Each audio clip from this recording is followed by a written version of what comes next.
Dear students, welcome to Nag updates. AP website 2024కి సంబంధించి application process start అయ్యింది. మీరందరూ కూడా వీలైనంత తొందరగా అప్లికేషన్ను సబ్మిట్ చేయండి. ఇక విద్యార్థులు, సార్ మాది ఈ డిస్టిక్ ఏ యూనివర్సిటీ ఏరియాలోకి వస్తుంది, ఏ లోకల్ ఏరియాలోకి వస్తుంది అని చెప్పేసి అడుగుతున్నారు. దానికి సంబంధించి చెప్దామని చెప్పేసి ఈ వీడియో చేస్తున్నాను. ఈ వీడియోను లైక్ చేయండి, షేర్ చేయండి, మన ఛానల్ను సబ్స్క్రైబ్ చేయండి. ఇక వివరాలకు వస్తే, మనకు మొత్తం మీద ఆంధ్రప్రదేశ్లో 2 యూనివర్సిటీలు ఉన్నాయి. ఒకటి ఆంధ్ర యూనివర్సిటీ, రెండవది శ్రీ వెంకటేశ్వర యూనివర్సిటీ. ఇంతకుముందు మనకు 13 జిల్లాలు ఉండేటివి.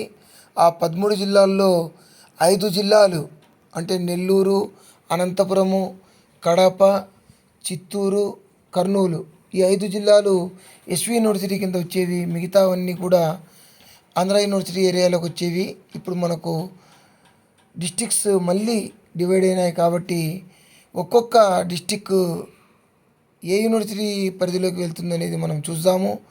ఇక్కడ మనకు ఏయూ లోకల్ ఏరియా కింద వచ్చే డిస్టిక్స్ చూడండి: శ్రీకాకుళము, పార్వతీపురం మన్యం, విజయనగరము, విశాఖపట్నము, అల్లూరి సీతారామరాజు, అనకాపల్లి, కాకినాడ, ఈస్ట్ గోదావరి, కోనసీమ, ఏలూరు, వెస్ట్ గోదావరి, ఎన్టీఆర్, కృష్ణా, పల్నాడు, గుంటూరు, బాపట్ల, ప్రకాశం, ఈ డిస్టిక్స్ అన్నీ కూడా ఆంధ్ర యూనివర్సిటీ లోకల్ ఏరియాల కిందికి వస్తాయి. సో ఈ డిస్టిక్లో ఉన్న విద్యార్థులందరూ కూడా మీరు లోకల్ డిస్టిక్ దగ్గర ఆంధ్ర యూనివర్సిటీ అని మెన్షన్ చేయాల్సి ఉంటుంది.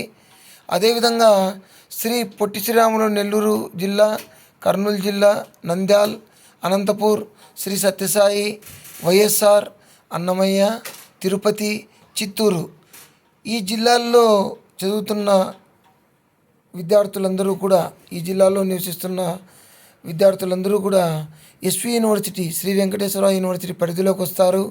సో మీరందరూ కూడా మీ లోకల్ ఏరియా కింద ఎస్వియు అని సెలెక్ట్ చేసుకోవాల్సి ఉంటుంది. సో మీరు కన్ఫ్యూజన్ లేకుండా మీ డిస్టిక్ని బట్టి మీ ఏరియాను సెలెక్ట్ చేసుకోండి. All the best you. Please like, share and subscribe my channel. Thank you.